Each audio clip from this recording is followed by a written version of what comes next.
E se a inteligência artificial pudesse liberar o seu tempo para você poder focar no que realmente importa?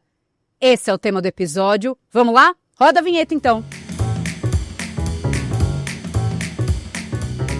E fala, T&D! Tá começando aqui este episódio que, gente, já começou muito antes do REC, tá bom? Teve aula aqui de inteligência artificial, de tecnologia, de China, de inovação. Igor, a gente já começou antes, eles não viram, é isso? Bem-vindo. Opa, Elis, muito bom estar aqui. Tudo bom, gente? Super animado para trazer mais um pouco dessa nossa visão, né, de como vocês aí que estão desenvolvendo pessoas podem usar mais tecnologia para fazer. E hoje nosso convidado aqui, para mim, é muito especial porque foi, de certa forma, com ele que eu comecei a vivenciar esse mundo de tecnologia também, isso lá no início dos anos 2000. Então eu estou super animado aqui. Quem é ele? Quem? Uau! Quem será? Quem será? Eu tenho aqui uma breve apresentação, mas é claro que vocês vão descobrir que ele é muito mais ao longo desses 45 minutos próximos por aqui, tá bom? Ednei Souza, o Internei, é professor, palestrante e conselheiro de inovação e tecnologia, mais de 35 anos de atuação no ecossistema digital, referência em transformação digital, inteligência artificial aplicada à educação corporativa. Foi reconhecido como top voice do LinkedIn e está, gente, entre os top 5 palestrantes do CBTD 2025. É ele que praticamente, gente, fundou essa conversa de influencer digital aí na área de tecnologia. Bem-vindo, Ney! Obrigado, pessoal. Obrigado, Elisa. Obrigado, Igor. Grande prazer estar aqui com vocês. Uma grande honra. Vamos lá falar então desse assunto. A gente trouxe uma provocação aqui de turbinar essa produtividade do T&D usando a inteligência artificial. Queria que você já começasse trazendo exemplos disso para nós, para aprender, para ensinar esse povo aí. Tem duas coisas que você consegue fazer melhor com a inteligência artificial. Você consegue fazer mais rápido e com mais qualidade. Trabalhos que você demorava antes horas, você consegue fazer em minutos, né? A gente estava até antes aqui, né? Falando que começou um pouco antes, né? Estava dando um exemplo que até tá dentro ali da minha palestra lá do CBTD. Você tem um feedback estruturado, por exemplo, você pegou ali na área de treinamento e desenvolvimento uma transcrição de uma reunião de feedback de um liderado, né? Com o seu líder. Você consegue transformar esse feedback, desde que a reunião tenha sido bem estruturada, num PDI. Tipo, baseado nesse feedback, vou criar um PDI. Esse PDI, obviamente, é legal você revisar ali depois, só que em vez assim, de você gastar horas, né, vasculhando ali um questionário, né, geralmente a gente recebeu um questionário para montar, você já pega tudo aquilo ali, já monta a primeira versão do PDI, faz uns ajustes para ter alguma coisa mais a ver com a empresa, revisa ali com o líder, tá certo, tá certo. Você pega esse PDI, volta na inteligência artificial, dá as metas corporativas e fala, o que eu preciso pegar essa pessoa e treinar ela para alcançar os resultados. Então você monta um plano de treinamento individualizado. Então, uma coisa que muita gente nem faria, né? Geralmente precisava olhar aqui a média dos PDIs e vou fazer um plano geral. Você consegue hoje fazer, em poucos minutos, um plano individualizado para cada pessoa. Qual que é a vantagem de você ter um plano individualizado? Porque as áreas têm metas diferentes, dificuldades, necessidades diferentes. Quando você consegue fazer isso, você consegue ter um impacto corporativo muito maior, né? Isso aí você já entrega eficiência, né? E não produtividade. Porque essa é uma coisa que a gente, quando fala de IA, fala assim muito de produtividade. Produtividade, óbvio que é importante.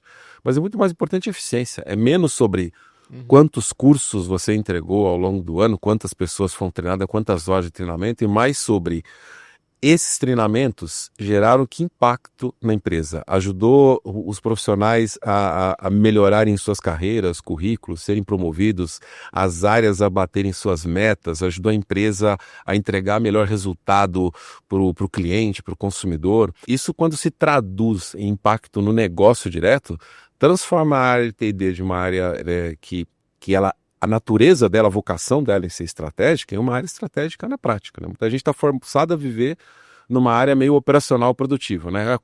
Quantas horas de treinamento entregou esse ano? Isso. E passa a ser tipo, como que a área de T&D ajudou a gente a bater a meta desse ano, né?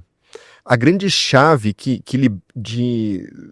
do uso da inteligência artificial pelo profissional de treinamento, eu acho que é essa possibilidade maior de personalização, né? A gente consegue trazer os parâmetros individuais de uma conversa de feedback e transformar isso num PDI individualizado e não por área. Exato. E para fazer isso, quais as ferramentas que podem ser utilizadas? Porque assim, às vezes a gente, como profissional de treinamento, fica pensando, putz, então eu preciso ter um agente específico ou criar achar uma inteligência liberada pela organização, porque a gente está vivendo um momento de o que eu uso, como eu uso e como eu faço e o que a empresa libera para eu usar. Né? Exato. E aí essa discussão acaba limitando, fala, poxa, vamos esperar alguém falar o que eu vou fazer. Como equilibrar isso, Ednei? É importante ter o compliance da empresa. Uhum. A gente está falando de informações que muitas vezes são sensíveis, são sigilosas, né? E aí eu tenho que resolver ali com a área de TI o mais rápido possível. Mas uma boa parte das empresas hoje, dentro das ferramentas corporativas, e você tem ali a suíte, às vezes, ou do Google ou da Microsoft, né? O Google Workspace ou o Microsoft Office. Nessa suíte você já tem ferramentas de transcrição. Uhum. Né? O Google Meet, o Microsoft Teams já tem uma transcrição.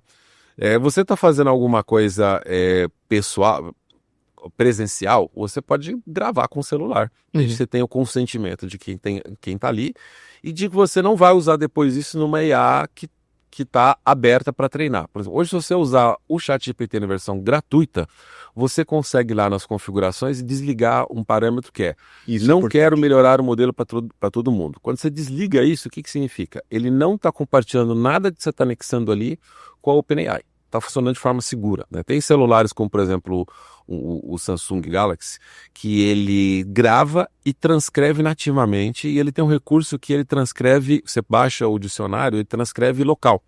Não vai para uma nuvem, né? Então aquele dado não está saindo do seu celular.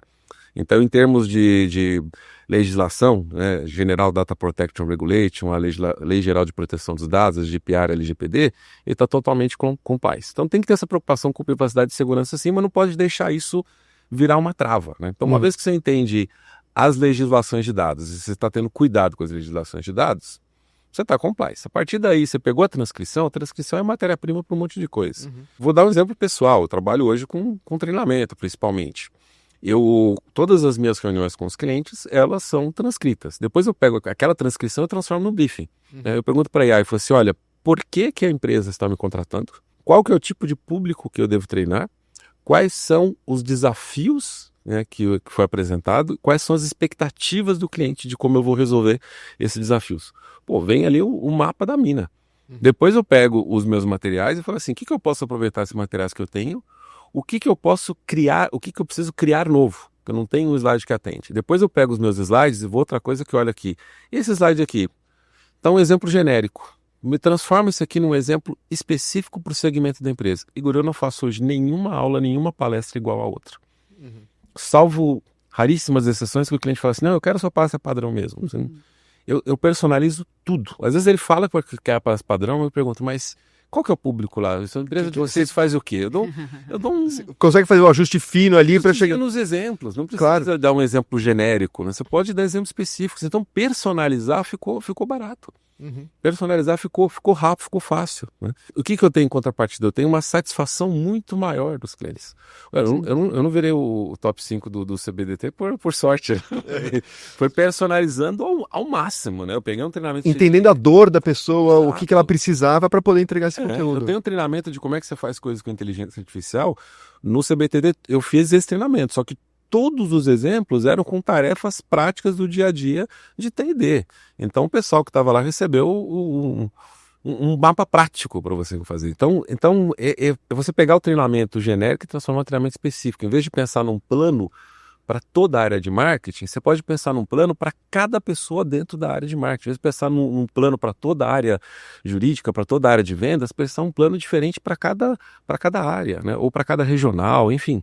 É personalizar ao máximo. E as ferramentas que você vai usar para isso, então além de uma ferramenta de transcrição, qualquer AI generativa dessas de texto consegue resolver isso. Não precisa de uma AI específica. ChatGPT, o Google Gemini, o Claude, o DeepSeek, né? Únicos cuidados que o Microsoft Copilot.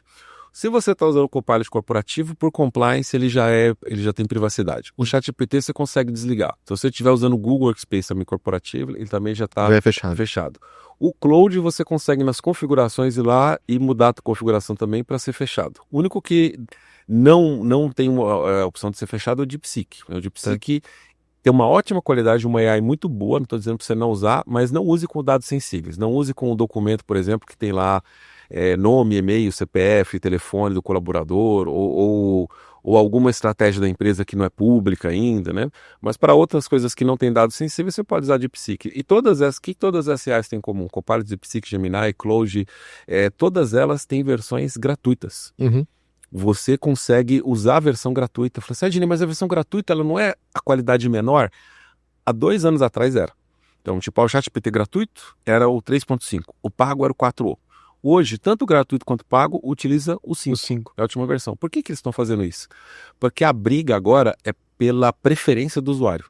Se eu uso a versão gratuita e ela me entrega algo ruim, o do Google lá, o Gemini... Eu vou trocar. Eu vou trocar para usar o do Google.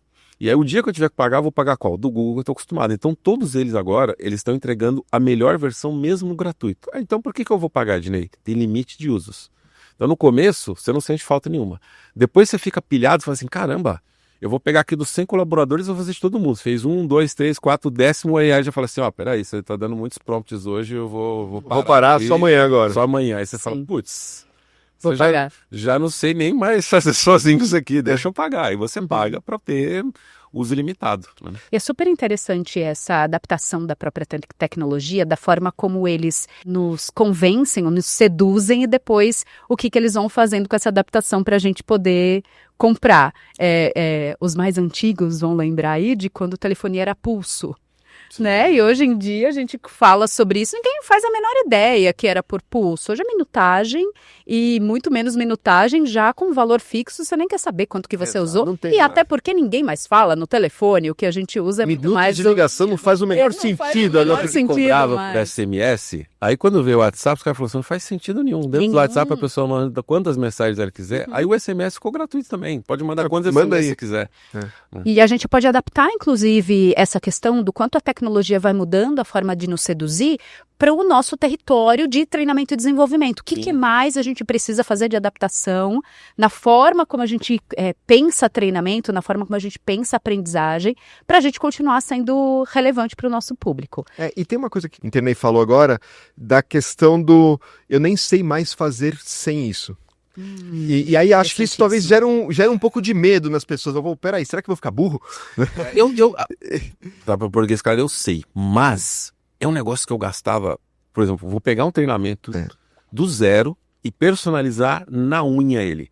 Cara, meio dia trabalhando nos slides. Olha lá, né? Se eu fizer isso com AI, eu faço em meia hora, 1 hora. E já pulo pro próximo. Pô, eu vou ali lavar uma louça e esperar. Sabe quando é aqueles problemas que toda tecnologia hoje, até o banco às vezes sai do ar um pouquinho. O Pix está com instabilidade agora, espera depois. Sim. Então, toda tecnologia, nesse momento que a gente, da nossa história, ela, às vezes vai ter uns momentos de instabilidade. Tem uma estabilidade na AI, eu literalmente vou lavar uma louça. Eu vou ali lavar uma louça. Espera voltar, né? Depois até porque a AI ainda não lava louça. E aí é bom. A gente queria que a AI lavasse louça, lavasse roupa, passasse. Problemas reais, né, gente? Vamos falar de problemas reais. Mas não, ela está fazendo os nossos PDIs, as nossas análises de feedback. E aí eu acho que o exercício é justamente a gente questionar o resultado da própria AI. Para aí sim a gente manter a nossa base cognitiva funcionando e poder adicionar a essa camada e usar a AI não como um substituto e sim como um complemento. A sua preocupação que é, eu não vou ficar burro usando AI, você precisa ativamente lutar contra isso. Exato. Trabalhar contra isso, talvez lutar não seja um muito, mas é trabalhar contra isso. Por quê? Ela vai te dar uma resposta, você não tem certeza que aquela resposta está certa. O fato de veio de uma AI, eu posso confiar 100%, Dinei? Não. Então você lê. Você sabe que aquilo ali tudo é real? Beleza, manda pra frente. Mas ela trouxe um dado aqui, uma informação que eu não sei.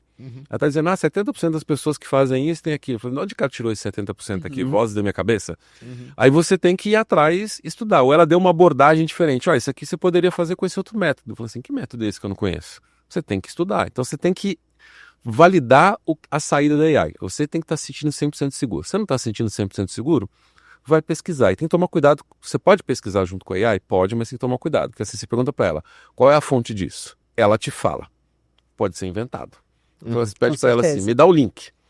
Ela te dá o link, clica no link para ver se ele abre. Porque o link pode ser um link inventado. O link não está abrindo. Abriu o link, procura dentro do link. Já aconteceu isso comigo. Ela falou a fonte. Eu falei, mas qual o link? Deu o link, eu cliquei, o link existe. E aí mas eu tava achando muito estranho, porque eu falei assim, cara, eu já estudei isso, não era assim. Aí eu fui ler o artigo. Quando eu li o artigo, eu falei assim, cara, não fala nada. Eu dinhei Ctrl F, comecei a procurar as palavras, eu falei assim, cara, ela me deu um artigo, o artigo existe, mas no artigo não fala aquilo O que ela trouxe. que ela trouxe. Uhum. Então, Deduziu. essa investigação que a gente tem que fazer, e é isso que a gente chama de pensamento crítico. Às vezes a pessoa fala, pensamento crítico é você questionar, duvidar. Cara, É a primeira parte. Também, mas outra parte do pensamento crítico é você nunca acreditar em algo só porque disseram. E hoje em dia é um negócio que está rasíssimo na sociedade, né? Uhum. Porque Exato. toda hora eu recebo uma mensagem, a pessoa fala assim, você viu que agora é assim que funciona? Eu falei assim, mas você viu isso aonde? Um amigo meu me passou, mas seu amigo recebeu da onde? Ele trabalha não sei onde. Eu falei assim, eu quero saber quem que é a autoridade no assunto que falou isso, que publicou isso, qual que é o livro, a pesquisa, a autoridade, se isso é uma coisa de governo, qual é o órgão do governo que publicou? Isso aqui é uma coisa de ciência, qual que é o cientista que publicou? E a gente vê isso em todas as áreas, né? O que mais tem influenciador fala assim, existe uma pesquisa, e muitas vezes existe a pesquisa. E ele usa da credibilidade desse influenciador para validar aquela... Mas aí o fato de que existe a pesquisa também, a gente tem que tomar cuidado. Vou pegar um exemplo da área de saúde, que é o maior volume do que tem na internet, e aí eu acho que todo mundo vai entender mais claramente. Porque às vezes o pessoal fala assim, olha, uma pesquisa diz que tal coisa faz mal. Aí você vai olhar a pesquisa. A pesquisa foi feita em cachorros, não foi feita em seres humanos. Né? A pesquisa testou numa célula em cima de uma placa, né? Colocaram lá as duas coisas juntas e não significa que vai funcionar numa célula dentro do organismo vivo. Não significa que se fez mal para o animal, vai fazer mal para o ser humano. Testaram com 3 pessoas. Cara, não tem relevância estatística. Como é que eu vou dizer que aconteceu com essas 3 pessoas, acontecer com todas? Um ensaio clínico de um remédio para ser aprovado é testado com centenas, com milhares de pessoas. Então, tem muita pesquisa ruim. Essa questão, tem pesquisa encomendada, e isso tem em todas as áreas. Você vai olhar em tecnologia, nós testamos aqui essa técnica de prompt aqui e ela está funcionando melhor. Aí você vai olhar, é um cara que ele fez um prompt com e sem, aí ele achou que a resposta do com ficou melhor, ele falou, olha, uma técnica infalível aqui. No meu livro tem exemplos de engenharia de prompt com um estudo científico. As pessoas pegaram uma técnica, rodaram milhares de prompts com e sem e avaliaram a acurácia e a qualidade das respostas. E aí teve um desvio maior do que 10% de melhoria ou de qualidade para dizer, que essa técnica funciona. Porque às vezes a melhoria é irrelevante. Sim. Você fala, teve uma melhoria de 3%, de 5%. Como é que você mede isso? Quando você olha na escala... Vou trazer para o universo de T&D. Assim, eu dei um treinamento para a área X. Aí as tarefas antes a pessoa gastava 50 minutos. Depois do treinamento, ela passou a gastar 48. Nós tivemos um ganho de 2 minutos. Cara, 2 minutos. Só pode ser piada. Então, que evidência é essa? Se você levar isso numa reunião, né, da liderança, fala assim, olha, desculpa, mas... A pessoa estava num dia ruim, a pessoa estava num dia um pouco melhor. E gastou 2 minutos a mais. Não tem como dizer que é o treinamento. Sim. Não, agora eu dei um treinamento, uma técnica, a pessoa gastava 3 horas, depois do treinamento ela passou a gastar 15 minutos. Opa, agora a gente está falando de um negócio que era impossível ser feito antes e você consegue dar credibilidade para o treinamento. Então, esse pensamento crítico, ele começa a fazer parte de tudo que a gente está fazendo. No resultado da AI... E na hora de mostrar, inclusive, os seus próprios resultados para frente. Né? Perfeito. Eu gosto muito de falar assim, em vez de perguntar para AI, né, faça isso, eu falo assim, como fazer isso? É uma mudança sutil que você está trazendo ela como parceiro de criação da história. Então, vai construindo junto. E você pode usar as duas coisas. Qual seria a melhor forma de fazer tal coisa? Ela traz... me dê 3 abordagens diferentes para fazer isso, que eu explico os prós e contras de cada uma.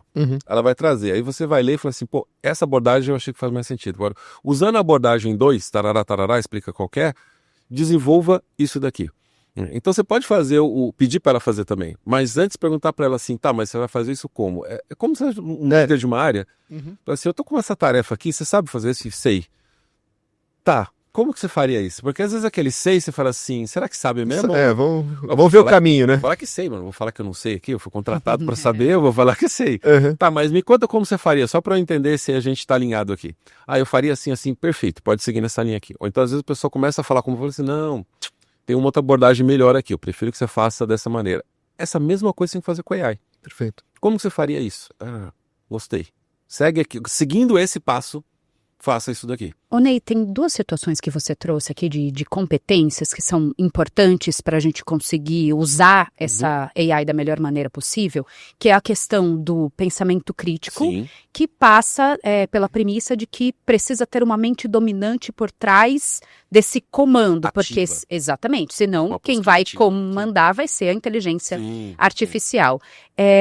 Só que isso, ok, o Ney, professor, palestrante, que estuda tecnologia há 35 anos, que é curioso, que viaja o mundo, que lê, que escreve livros, tem condições de falar, opa, esse dado aqui tá meio esquisito. Será que esse link é de verdade? Então você vai dizendo isso de uma maneira simples. Sim. Pesquise, busca esse fio, vai atrás e duvide. Quanto mais você vai chegando sem todo esse tempo de bagagem de estudo, muito provavelmente você vai ser ali uma presa fácil de não desenvolver essa capacidade de criticar. A minha pergunta é, dá para a gente usar a inteligência artificial para desenvolver o pensamento crítico, uma vez que é natural a gente usar a tecnologia para que a gente ganhe mais tempo e possa ser um pouquinho mais preguiçoso? Você não precisa dominar a tecnologia para usar a tecnologia. Tudo bem. Esse é um mito muito comum. A gente usa o micro-ondas. Eu não sei explicar por que se eu colocar a caneca com água, ele esquenta a água. Se eu colocar com uma caneca, se eu, às vezes uma caneca de cerâmica, eu colocar o de alumínio, eu vou ter fogos de artifício dentro do micro-ondas. Exato. Tem alguma coisa na natureza do alumínio que não funciona com as micro-ondas. Qual que é a incompatibilidade das micro-ondas com o alumínio? Eu não faço ideia e eu não preciso fazer ideia para esquentar. Pra saber que não pode pôr o alumínio no micro-ondas. Só não pode pôr. Só não pode pôr, não precisa saber o como, Tá. né? Eu uso gás encanado em casa. Como é que esse gás é extraído e chega em casa? Eu não sei, mas eu uso para fazer comida. Então, essa ideia de que a gente precisa entender toda a tecnologia, a gente pega um carro, dirige e não tem a menor ideia como é que funciona a combustão dentro do motor, por que tem que ter água no radiador, por que a gente troca o óleo. Talvez você que está ouvindo saiba algumas dessas coisas, mas tem várias outras tecnologias na sua vida que você não sabe. A gente não sabe e a gente usa e está tudo bem. Então, o que você precisa dominar é o conteúdo da sua área de atuação. Isso aí, se você foi minimamente bem informado, não passou na faculdade colando, né? Você tem ali os fundamentos, né, da sua disciplina que você pegou na faculdade. Nós estamos vivendo hoje uma era de avanço tecnológico, e aí a gente tem que entender que tecnologia é tudo. Quando eu estou falando do micro-ondas, é tecnologia. Quando eu estou falando do carro, é tecnologia. Quando eu estou falando do chuveiro elétrico, é tecnologia. Quando eu estou falando da roda, né? A primeira pessoa que pegou roda e colocou numa carroça era tecnologia. Né? Então, sei lá, os avós e bisavós das pessoas que estão vindo, que era moinho de pedra, charrete, carro de boi, isso era tecnologia também. Tecnologia não é só chip de silício, né? Então, você tem que dominar a tecnologia na sua área. Então, quando a gente fala de tecnologias de aprendizagem, a gente está falando de métodos ativos, né? A gente está falando de andragogia, de pedagogia. Então você tem que dominar andragogia, você tem que dominar métodos ativos, você tem que dominar design instrucional. E tem muita tecnologia dentro disso que não é tecnologia do chip, do código, da linguagem de programação. Então quando ela traz para você uma abordagem educacional, uma abordagem pedagógica que você não conhece, aí você vai estudar pedagogia, andragogia, métodos pedagógicos, design instrucional. Você vai se tornar cada vez tão entendido nisso que quando o AI fala alguma coisa que dentro do contexto do design instrucional é besteira, você vai criticar aquilo. Então você não tem que criticar a tecnologia, você tem que criticar o que a tecnologia está produzindo para você. Assim, eu não sei se tá quente ou não, eu não sei como é que o micro-ondas funciona, mas eu sei se está quente ou não para fazer o meu chá. Isso que eu preciso saber para fazer um chá no micro-ondas. Então, se você colocar 2 minutos ou 3 minutos. Eu não sei como é que ela faz lá dentro tudo aquilo ali no detalhe, né? Eu preciso saber um básico, é importante eu saber, que é isso. Quantos minutos, né, demora o micro-ondas? Bom, então, como é que funciona uma AI, Ednei? Ela faz um cálculo estatístico de aproximação das palavras dentro de um contexto. Então, assim, você dá o contexto para ela. Para atender esse contexto, que palavras eu vou colocar em que ordem que vai fazer sentido para esse comando que o humano deu? Eu falei assim, Ednei, mas é tão simples assim? Calculadora de letra. Estou simplificando. Só que é um cálculo com literalmente trilhões de parâmetros. Por isso que do outro lado sai um negócio tão bem feito que para muita gente é magia. Tem gente, não vamos estar nessa coisa, mas tem gente que que começa a acreditar até nos poderes místicos da AI, Sim. já tem igreja da AI por aí já, né? Pra gente é magia, mas é um cálculo estatístico de aproximação das palavras. Então, uma vez que ela só calculou que as palavras têm que estar nessa ordem para fazer sentido, ela pode, nesse cálculo, inventar coisas que não fazem sentido, inventar coisas que às vezes fazem sentido, mas na prática não funcionam. E aí entra outro aspecto do profissional, que é a sua experiência. Isso faz sentido? Faz. Mas eu não tenho a menor ideia se isso funciona na prática, porque eu nunca testei isso na prática. Antes de eu pegar isso aqui e comprometer o meu trabalho, porque se eu botar isso na prática aqui e der problema, eu estou comprometendo a meu emprego, a minha carreira, a minha avaliação. Deixa eu procurar cases de alguém que já fez isso. Deixa eu procurar se tem algum livro explicando sobre esse método, se tem alguém que gravou um podcast, um tutorial no YouTube, se algum outro colega meu na outra empresa tem um benchmark, um case que já fez isso e funcionou. Aí você se certificou e falou, não, pô, isso funciona assim, eu nunca tinha feito, e aí o que aconteceu nesse processo? Você acabou de aprender. A AI trouxe para você uma abordagem pedagógica que você não conhecia, você foi investigar, descobriu que faz sentido, e agora, depois da sua investigação, você tem segurança de aplicar aquilo ali. A segurança não tem que vir da AI. A AI, ela é uma ferramenta de hipóteses, de ideias. Ela está trazendo para você uma abordagem que sozinho você não descobriria. Mas a decisão é sua, e essa sua decisão ela continua tendo que ter a responsabilidade e o fundamento que você sempre teve. Então o que nós vamos começar a ser é cada vez mais profundo nas nossas áreas. Eu falei que tem tecnologia em todo lugar, por quê? Porque o médico não pode mais tratar o paciente hoje como ele tratava 10 anos atrás.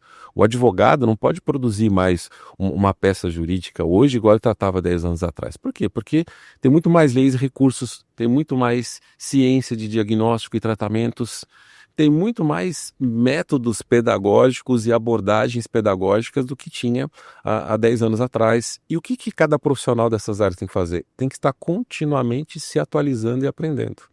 Porque a AI, ela conecta com o conhecimento do mundo inteiro. Então ela tem um repertório muito mais vasto. Então ela vai trazer coisas que a gente não conhece. E aí a gente vai estudando aos poucos e vai melhorando.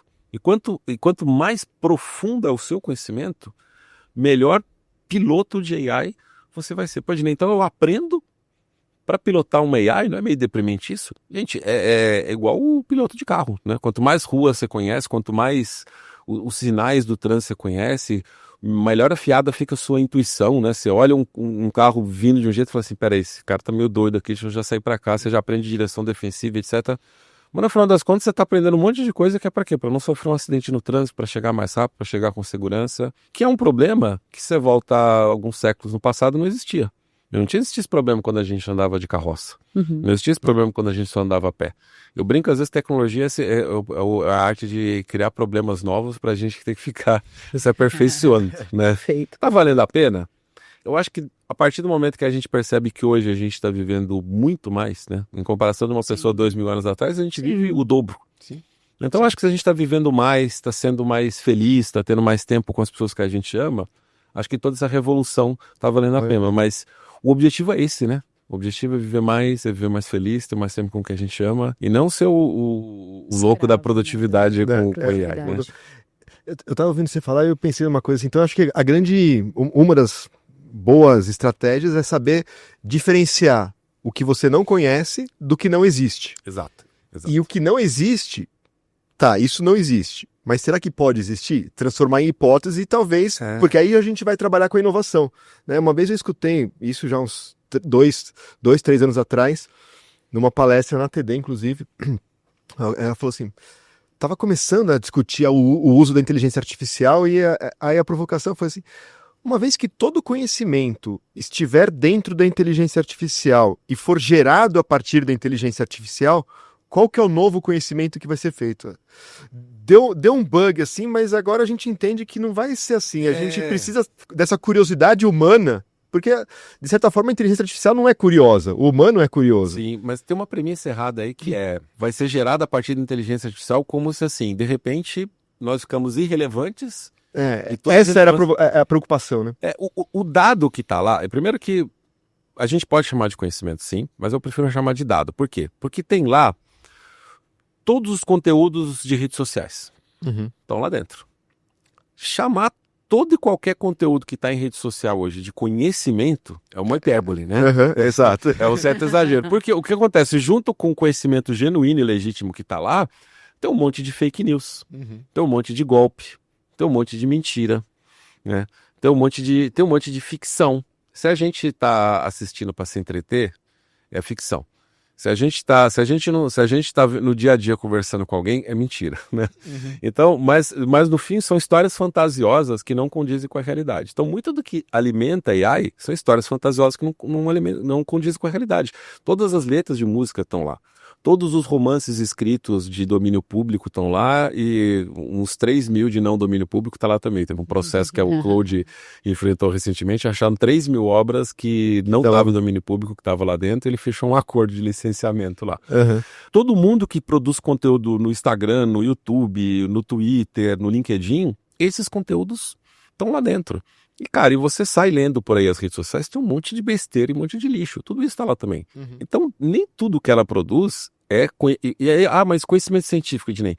Eu acabei de falar, tem pesquisa científica encomendada e é enviesada. Tem pesquisa científica que a taxa de amostragem é pequena. A culpa não é da inteligência artificial, é do cientista, né? Exato. Então, assim, tem ciência ruim também. Sim. E tá tudo lá dentro. A ciência boa e o ruim. O argumento bom e o argumento ruim. A história genuína e a história falsa. O livro técnico e o livro de ficção. E na hora que ela computa tudo isso para sair um resultado, quem diz que isso é realidade ou não? Nós. Então você e aí quando você falou filtrar o que não sei do que não existe, eu acho que é um primeiro momento de entender o seguinte: existe o que eu sei, existe o que eu não sei. A AI colocou alguma coisa, eu não sei. Pode ser verdadeiro ou pode ser inventado. Eu tenho que ir atrás. Eu descubro o que é verdadeiro, aprendi uma coisa nova e a AI me ajudou a trazer uma coisa, me ajudou a sair da mesmice, me ajudou a inovar no meu trabalho. Só que essa inovação tem um custo de estudo, tem um custo de aprendizado. Então não é duvidar de tudo que a AI faz e não é acreditar de tudo que a AI faz. É questionar sempre. O pensador crítico é esse questionador. Só que ele não questiona só para ser chato ou só para deixar de lado. Isso aqui eu não sei e não vou fazer. Ele questiona para aprender. Sim. Se você está questionando e aprendendo, você está usando de uma forma construtiva. Ao longo desse processo, você vai se tornar um profissional melhor. Só que você não vai fazer as coisas operacionais e repetitivas. Seu trabalho fica aqui mais mental, né? Você deixa de correr para usar um carro, uma bicicleta. Você deixa de fazer ali, datilografar, né? Digitar um monte de coisa para orquestrar um prompt para AI cuspir para você alguma coisa que você só tem que dar uma revisadinha e agora está pronto, né? Falando em engenharia de prompts, a gente foi criado, né, principalmente aí até geração Y, para ter as respostas das coisas, para a gente saber dizer que o conhecimento está em nós. E de repente veio a inteligência artificial e nos provoca dizendo que, olha, você não precisa saber a resposta das coisas, mas você precisa saber perguntar melhor, porque daí sim você vai conseguir chegar em resultados mais incríveis com o uso da inteligência artificial. Isso é a engenharia de prompts? Como é que a gente melhora isso? Pede para a IA ajudar a gente a engenharia de prompts ser melhor e o que isso nos ajuda dentro de T&D? Olha só, eu não gosto muito dessa abordagem das perguntas, porque ela Tá coloca bom. a gente numa postura passiva, né? Tá. Eu tenho que perguntar para mim mesmo. Eu tenho que refletir. Que é uma coisa que a gente faz pouco porque... Cada vez menos. Eu não lembro exatamente quando removeram filosofia, né? Esse é o maior atentado contra a educação que já aconteceu nesse e em outros países onde já fizeram isso também. Porque esses dias me perguntaram, é uma pena que não dá para ensinar as pessoas a pensar. Eu falei assim, dá. Se chama filosofia. Os pensadores criaram estruturas de pensamento e uma escola de pensamento, chamaram de filosofia, criaram a disciplina de filosofia, aí um momento decidiram tirar. Então, assim, se você hoje sente que você precisa raciocinar melhor, recomendo leia filosofia, estude filosofia. Nesse processo de filosofia, uma coisa importante é a reflexão. Você se questiona, você reflete. Será que isso está certo? Será que essa é a melhor abordagem? Será que existe uma maneira de fazer isso mais rápido? Você pode usar a IA como assistente nesse processo de reflexão. Mas, de novo, quando você faz isso, você tem certeza que o que ela está trazendo é verdadeiro ou falso, é inventado ou é correto? Não. Então, você tem que estudar para fora da AI. Então, fazer perguntas para a AI te ajuda nesse processo de reflexão, que traz hipóteses, mas não te traz respostas. A IA nunca se deve confiar 100% numa resposta de uma IA. Pode perguntar? Pode. Se eu estou perguntando coisas básicas e genéricas, Ednei, ela tem uma chance de responder corretamente altíssima? Tem, absurda. Se você fizesse hoje o Enem, só respondesse o que a AI colocasse, você acertaria em torno de 90%. Né? Se alguém tivesse que fazer o Enem, tivesse que depender de um de nós três aqui para dar as 90% da resposta certa, tá ferrado. Talvez Então, a gente... Nem os três juntos fazendo a mesma prova. ainda perguntar pra gente uma pergunta do Enem, perguntar pra AI, pergunta pra AI que ela vai ser melhor. Mas não é 100%. É 90 e poucos por cento, é perto de 90%. Então... Se a sua coisa está ali naqueles 10%, você... Mas aí é uma coisa importante da gente ter, até porque quando a gente lia num livro, o livro também não necessariamente estava 100% certo. Uhum. Quando a gente pesquisava no Google, na Wikipedia, não necessariamente estava 100% certo também.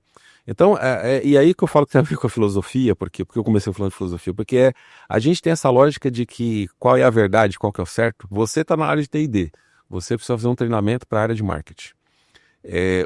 A empresa A, o certo é um treinamento. A empresa B é outro treinamento. Mesmo que você esteja dentro do mesmo segmento, vendendo o mesmo tipo de produto com os mesmos desafios. Por quê? Porque você está partindo de profissionais com necessidades diferentes. Então não tem uma verdade em nada. Um tratamento médico que é bom hoje, daqui a 10 anos pode ter um tratamento melhor. Então qual que é o tratamento certo, o remédio certo? Então não existe esse certo e errado. Existe o consenso do momento, o consenso de hoje. Então hoje o consenso é isso, de melhor tratamento, de melhor remédio, de melhor prompt. Então o que a AI traz para você em geral é qual que é o consenso hoje. Eu gosto de uma abordagem de dar comandos e não de dar perguntas. Então você tem que aprender a comandar a AI. Para comandar a AI, você tem que entender o contexto da tarefa. Então alguém precisa fazer um treinamento com AI. Quem trabalha com educação vai fazer um treinamento muito melhor do que quem não trabalha com educação. Porque você sabe, você vai pedir... Espera-se que. Tomara que. Tomara que, como eu falei, se a pessoa fez Tem o repertório, tem a base, tem o estudo. A experiência, tem a base, ela vai fazer muito melhor. Ela vai fazer muito melhor. Então, quem vai criar um anúncio de marketing é quem trabalha com marketing. Porque para criar um anúncio eu preciso dar o produto, a empresa, a persona, a proposta de valor. Para criar um treinamento, eu tenho que dar as necessidades pedagógicas, a abordagem instrucional, eu tenho que dar o objetivo de treinamento, eu tenho que dar qual vai ser o método avaliativo, eu tenho que tipo de evidências eu vou gerar desse treinamento. Então, quem nunca fez treinamento não está pensando em evidências, em métodos avaliativos, em abordagem pedagógica e nada disso. Só que tudo isso tem que fazer parte do seu prompt. O seu prompt tem tudo isso. Então quem vai conseguir dar os melhores prompts é quem tem melhor conhecimento. Agora, o prompt, a arte de dar um prompt, ela não é técnica, ela é baseada em experiência, em comportamento e intuição. O problema é que nós não estamos acostumados a dar prompts no nosso dia a dia. Uma pessoa que já está liderando uma área há um tempo e ela continuamente tem que treinar novos liderados, essa pessoa ela está acostumada a pegar aquele conhecimento e dar estruturadinho. Eu preciso que você faça isso, como é a sua primeira vez, deixa eu te explicar para você passo a passo. Esse passo a passo é o que você tem que dar para a AI. Agora, eu não tenho líder nenhum, eu trabalho sozinho. E você faz muito bem o seu trabalho, provavelmente. Na hora que pedem para você assim, você consegue explicar para o fulano? O que acontece nessa primeira vez que você vai explicar para o fulano? Você omite várias etapas, que para você é óbvio, para você é natural, para você nem pensava. E aí, agora esquece o fulano e a AI. Eu vou falar para a AI fazer tal tarefa. Você omite partes da tarefa, omite detalhes da tarefa, a AI vai te entregar mais ou menos. Então esse exercício de dar um prompt é um exercício de lembrar todos os passos, detalhes, estruturas, todo o contexto necessário para pedir uma tarefa. Quando você começa a estruturar isso, funciona bem. E como é que isso vai funcionar? É muito mais tentativa e erro, é muito mais aprendizado. Você pode pedir para a AI como melhorar o prompt? Pode. Agora a AI ela não tem autoconsciência. Quando você fala para ela assim, essa tarefa, é uma forma melhor de você pedir para melhorar o prompt, não é usar a palavra prompt. Fala assim, olha, eu preciso passar essa tarefa detalhadamente para outra pessoa.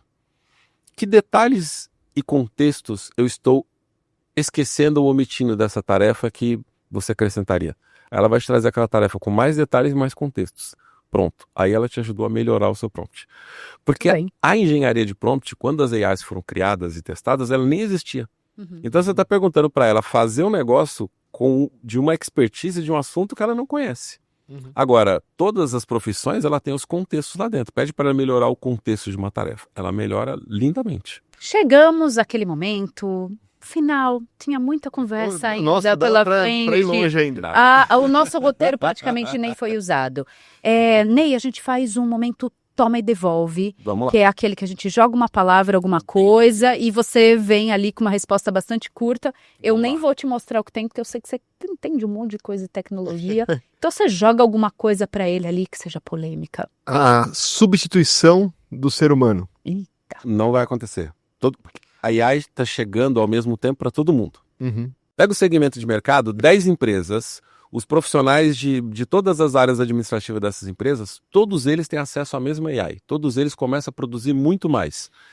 Eu não posso diminuir a carga desse profissional, não diminuir a demanda dessa área, porque todos os meus concorrentes estão entregando mais também. Então, em vez da gente ter mais tempo, a gente vai ter que ser obrigado a produzir mais para se manter competitivo. Então, antigamente a gente tinha tecnologia que, eu comecei a usar primeiro, eu libero a mão de obra. Não. A mão de obra, ela é escassa. A barreira de entrada de AI é baixa, a AI é gratuita. Então, o que vai acontecer é que todo mundo vai usar para entregar mais em menos tempo, e se o mercado tiver demanda, você vai continuar com o mesmo número de pessoas e a mesma quantidade de horas trabalhadas. Toma e devolve, hein? É uma frase. É uma Mas frase. que não dá pra- A gente deixou. Eu podia falar não só. Eu lá não, e aí vocês iam ficar, não por quê? Vamos lá, detox digital. Fundamental. Energia. Mexeu na barba. Não vai conseguir.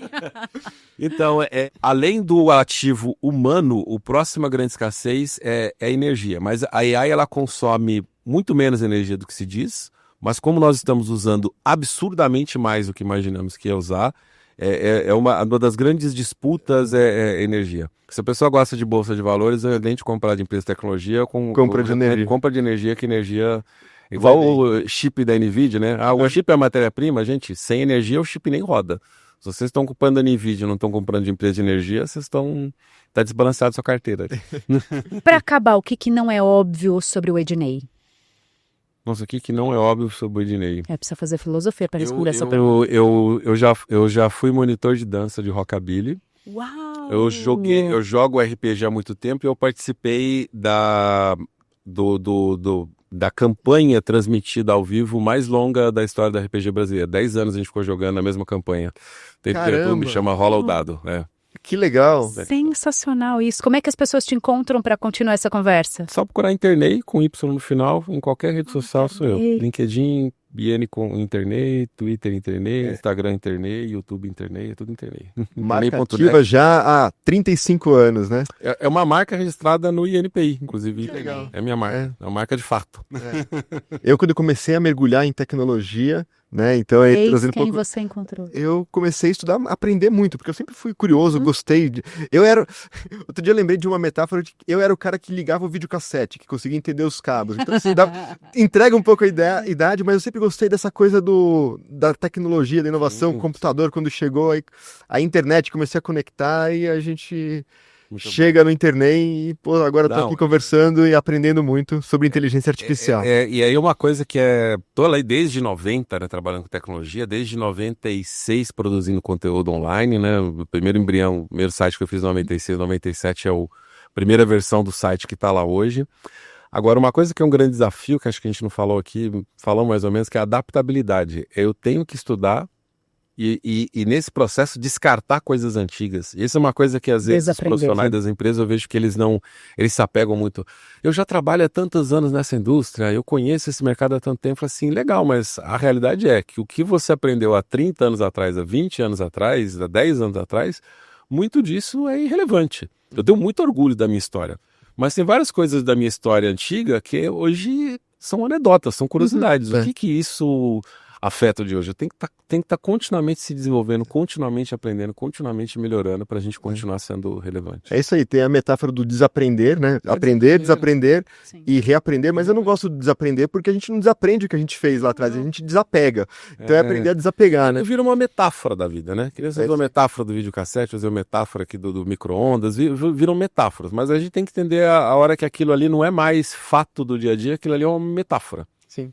Pô, aquilo lá, ele tem uma moral, né? Tipo assistir o desenho do He-Man no final, ó, no episódio de hoje, né? Tem uma moral no final daquilo ali, né? Isso aí. Muito bom. E qual é a moral do final desse episódio aí? Poxa, que a gente tem que Pra seguir gente sempre seguir sempre. aprendendo e provocando e exercitando a nossa cachola aqui, né? E não esquecer que pessoas é muito importante, né? Porque tecnologia é feita por pessoas e Isso. para pessoas. E se a gente não entende as pessoas, a gente não vai entender a tecnologia.